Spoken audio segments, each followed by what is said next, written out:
खुदा ने याकूब से फरमाया कि वो वापस वहीं जाएगा जहाँ से ये सब शुरू हुआ था। खुदा ने याकूब की बाकी जिंदगी को बदल दिया। बरसों भागते रहने, कुश्ती लड़ने और जिधर हालात ले जाएं उसी सिमत में बहते चले जाने के बाद खुदा ने याकूब को हदायत फरमाई कि उठ और बैतल को जा, वापस उस जगह पर जहां वो घर से भागने के बाद बियाबान में एक चट्टान पर सो रहा था और खुदा उससे हम कलाम हुआ था। तब याकूब ने अपने घर वालों को जमा किया।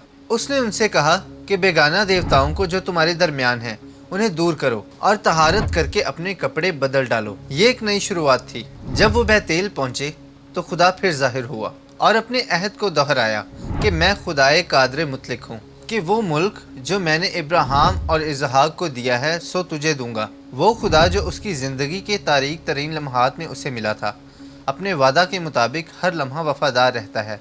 जब आप खुदा से दूर हो जाते हैं तो वो आपको हमेशा सज़ा में नहीं रहने देता, बल्कि वो आपको वापस आने की दावत देता है ताकि आप उसमें रहते हुए दोबारा से नई शुरुआत कर सकें। हमारे साथ मिलकर बाइबल मुकद्दस में से पैदाइश की किताब का इंतहाई आसान और सहूलत के साथ आयत ब आयत मुताला करने के लिए विज़िट करें ttb.bible या through the Bible app download करें।